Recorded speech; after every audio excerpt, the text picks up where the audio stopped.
You may have noticed that most of the gaming PCs that we've reviewed for you have been the top tier models that we keep getting requests for. This video is for the gamer that doesn't need the absolute best, or just understandably has a more down-to-earth budget. In this 100% honest and unbiased review, I'm going to share with you everything that you need to know about the Victus by HP 15L.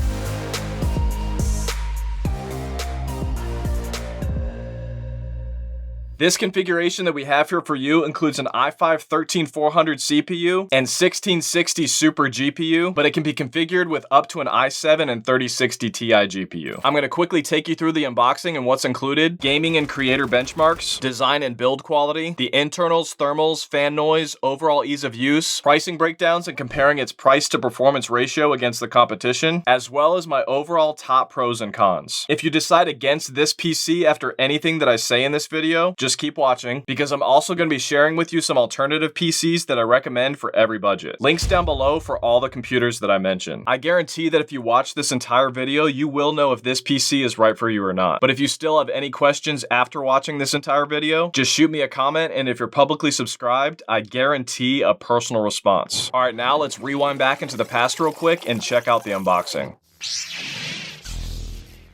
First thing you'll notice when opening the box is another small box. Inside here, we've got an included pretty basic HP keyboard. Feels pretty cheap and basic, but it's free, I guess. As well as a basic HP mouse.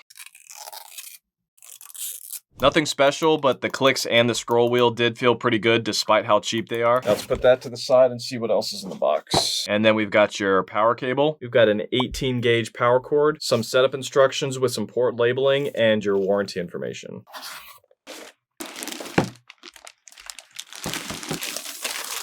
Oh, it's so little. Man, that thing is compact.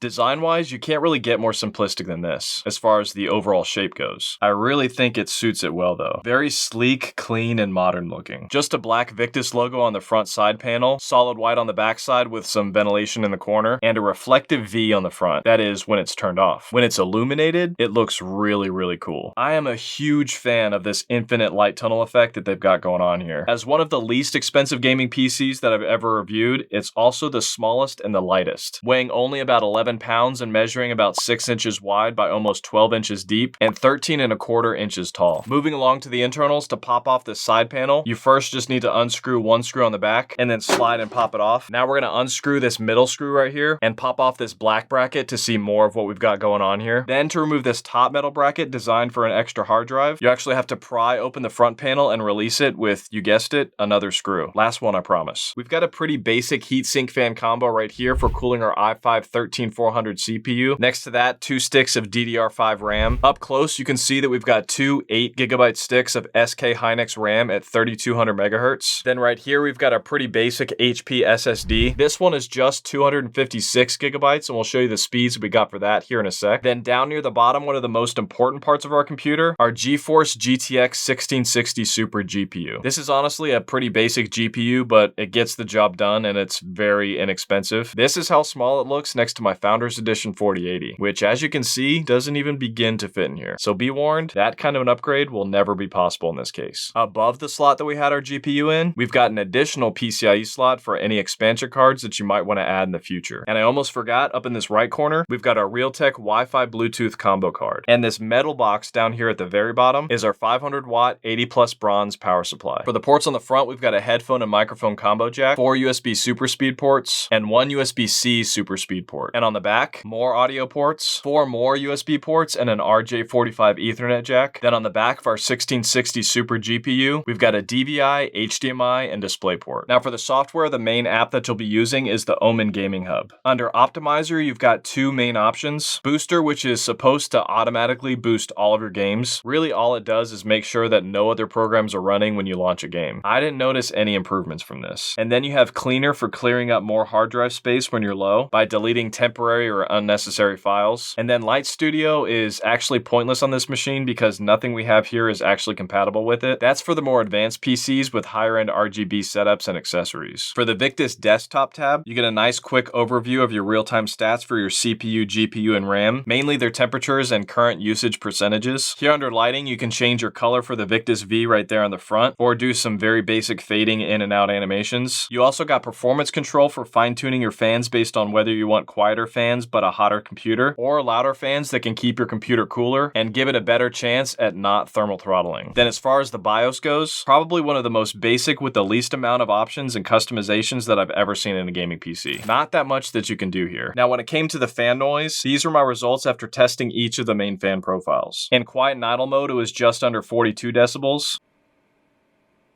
which as you can see in the charts is about average. And then when moving up to performance mode, it only brought the fan noise up to about 42.5 decibels, which is also below average. If you decide to set your fans to max speed though, then you're looking at about 56 decibels.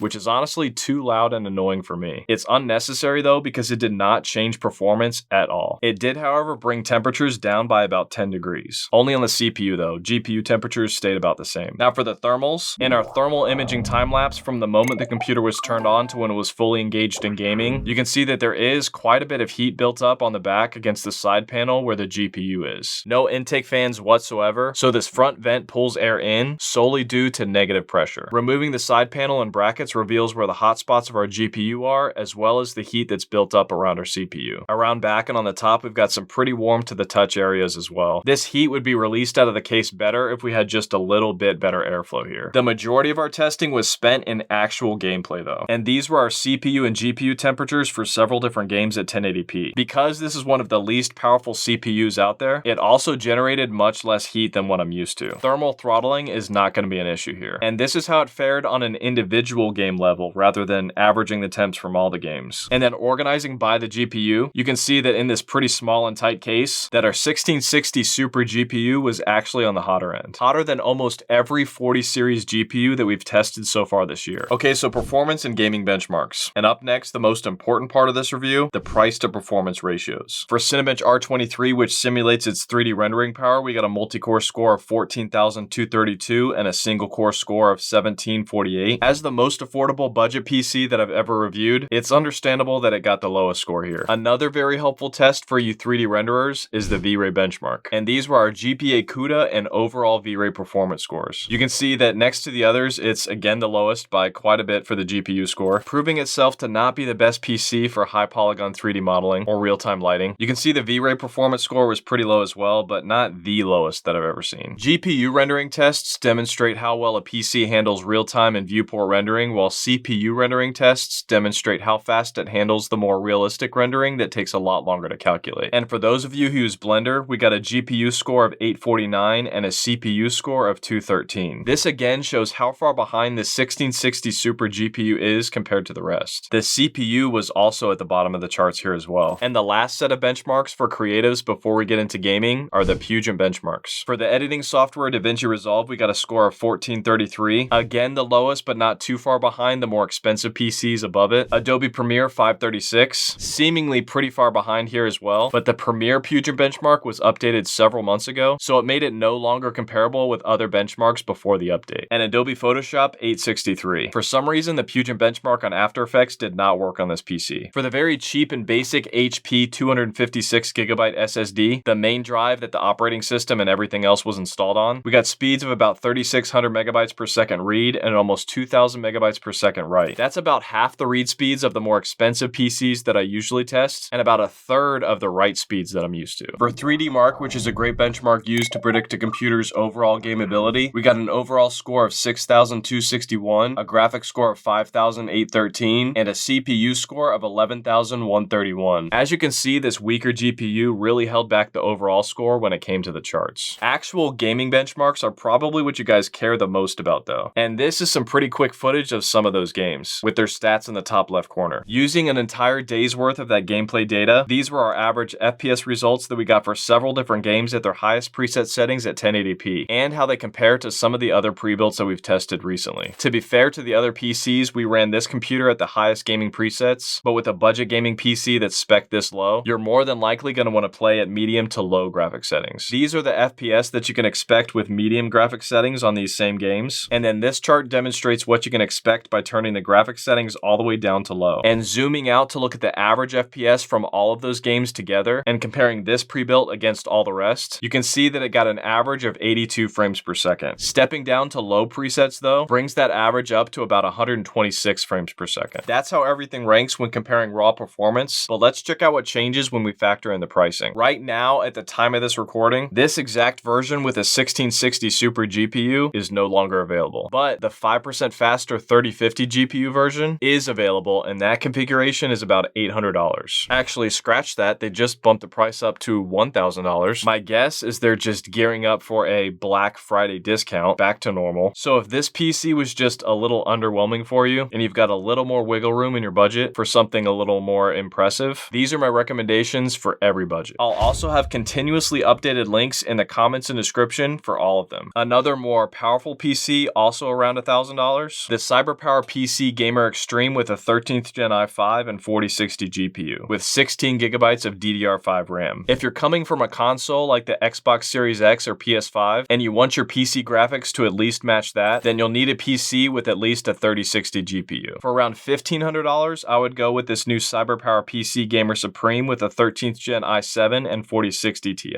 If you can squeeze just a little bit more than that, for those with a budget around $2,000, the Skytech Azure 2 that I recently reviewed is what I recommend. For just under $2,500, I would go with this i7 480 version of the CyberPower PC Gamer Supreme for just over $2,300. Basically the same specs as the less expensive version of the i7 400 we tested, but quite a bit cheaper. Although I prefer the Corsair version because it's a little bit more reliable and has double the warranty, that one is a good option if you can't afford Corsairs. In my experience though, CyberPower PCs do tend to get a little hotter than most, so just keep that in mind. But the absolute best deal for a top tier i9 4090 PC is by far the Lenovo Legion 7i Gen 8. As of this recording though, that version just went out of stock again. But double check that link below and maybe you can catch it again, because it has been known to sporadically go in and out of stock. And this leads me to the most important part of this review, the price to performance ratios. When this PC used to be right under $800, you can see that it was on the lower end when it came to its dollar per FPS ratio. But after this dumb price hike, it moves it way down our list in terms of value. Overall, my top pros for this PC would be that sleek design, its lightweight portability, and affordability. But at the same time, as of right now, even though it's more affordable, one of its cons is actually its pricing. $1,000 is a ripoff for this configuration. And my second con would have to be the performance. I know it might be good enough for a lot of you, but I personally need at least a 4070 GPU to be content with the gameplay. As you saw in the benchmarks though, at medium and low settings, you're still getting over 60 frames per second in the most demanding games. So for those of you on a budget, I'd say it's worth it once that price comes back down. If you do decide to purchase this PC or any of the others that I mentioned, then please remember to use my affiliate links in the comments and description below, as I get a small commission at no cost to you for every single purchase made. And it's actually a major factor in keeping this channel going and getting better and better for you. I'd also like to personally thank all of my members for their monthly support of this channel. Also make sure to like, comment, and subscribe with notifications turned on to stay up to date with all of my latest tech and gaming PCs. Thanks for watching, guys. I love you guys. God bless.